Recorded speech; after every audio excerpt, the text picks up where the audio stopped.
후회 없는 삶을 위한 유언노트. 저자는 오랫동안 죽음을 떠올리면서 죽음 옆에서 공부하다가 깨닫게 된 것. 하나, 죽음을 가까이 할수록 오히려 삶이 더 선명하게 보인다는 것이야. 지금 이 순간 유언을 남긴다면 어떤 말을 할 수 있을까? 묻네.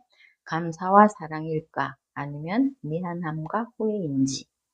그래서 일부 죽음을 배우는 시간. 죽음에는 세 가지 종류가 있다고 하지. 나를 기준으로 한 1인칭, 내 주변의 2인칭, 나와 상관없는 3인칭. 생애 주기의 끝에는 죽음이 있지만 나의 죽음은 경험으로 알 수 없는 것이기에 언제나 미래에 있을 뿐인 1인칭의 죽음.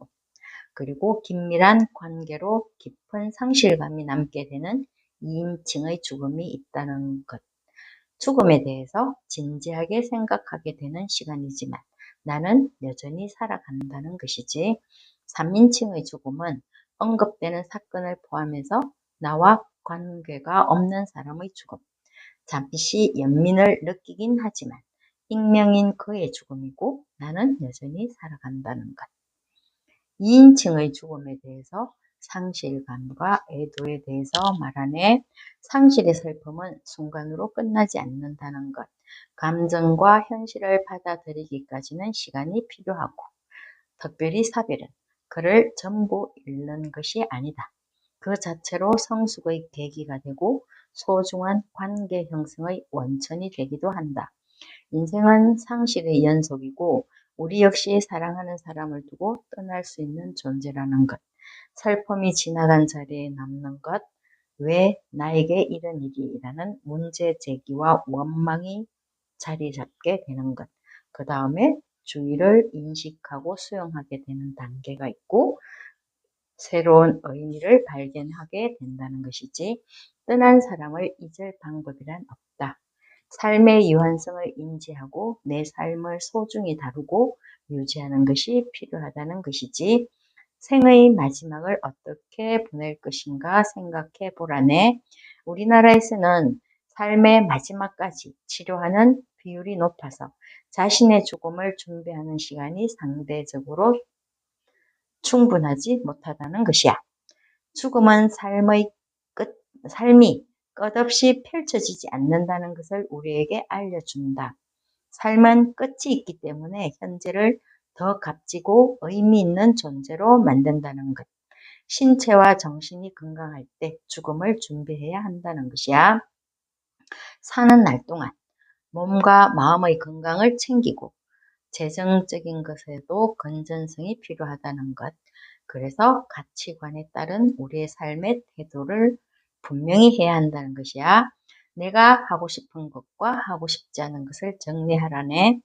오랫동안 즐길 수 있는 취미로 새로운 경력 만들기도 필요하다는 것. 식탁 위에서도 죽음 이야기가 자연스럽게 흘러나올 수 있도록 그리고 간접적인 죽음의 경험을 할 수 있다는 것이야. 그리고 죽음 관련 서류도 작성하고 예를 들면 유언장, 좋은 죽음을 위한 구체적인 계획서를 작성하라는 것이야. 그리고 2부, 후회 없는 삶을 위한 준비가 필요하다는 것. 1950년대에는 의학 지식이 2배로 되기까지 50년이 걸렸다.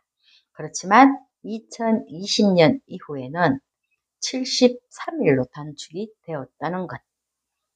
생과 사에 대한 죽음과 인생에 대한 관점이 필요하다는 것이지.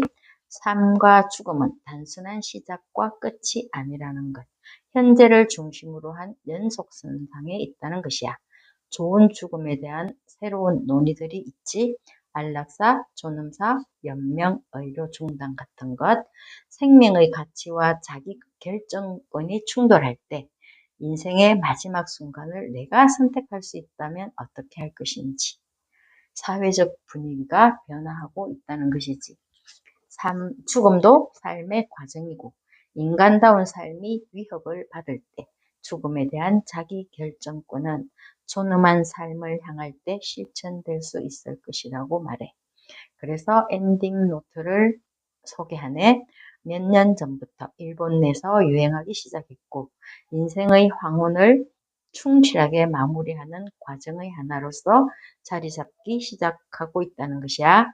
엔딩 노트는 단순히 죽음을 준비하는 것을 넘어서 남은 인생을 더 의미 있고 소중하게 만드는 여정이고, 그래서 중요했던 기억, 고마운 사람들, 남기고 싶은 메시지, 앞으로의 목표 등을 기록해 나가면서 남은 생을 진정으로 사랑하며 살아가는 것이라고 해.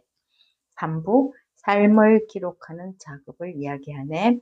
키케로는 말하기를 지혜로운 사람에게는 삶 전체가 죽음에 대한 준비다라는 말을 했다고 하지. 생의 마지막 말이 우리의 삶을 끌어간다는 것이야. 생전에 자신을 기록한다는 것은 지나온 삶을 정리하고 성찰하는 시간이고, 사랑하는 사람들에게 못다한 이야기를 전할 수 있는 소통의 창구가 될 수 있다는 것. 후회 없는 삶을 살고 있나요? 묻네.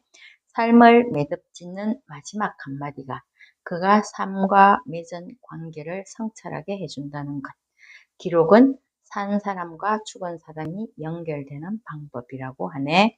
아침에 마시는 따뜻한 커피 한 잔, 우연히 마주치는 사람들과의 눈인사, 저녁 무렵 홀로 즐기는 산책, 계절의 변화를 느끼는 순간, 삶의 의미는 평범한 순간에 깃들어 있다는 것.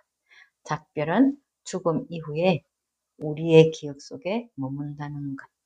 언젠가 이 세상에 내가 존재하지 않게 될 때 남겨진 사람들은 나의 죽음을 어떻게 기억할지, 나의 현재를 정리하고 나의 소중한 사람들을 위한 삶은 기록되어야 한다는 것이야. 우리가 마지막에 받을 사랑은 내가 살아 생전에 나눈 사랑과 같다는 것이네. 결국 죽음을 준비한다는 것은 우리가 어떻게 살 것인지, 누구와 연결될 것인지, 그리고 무엇을 남길 것인지에 대한 질문이라고 해. 행복한 마무리를 위해 준비된 마음과 계획, 충실한 삶과 죽음을 수용하는 자세가 필요하다고 말하네. 여기까지야.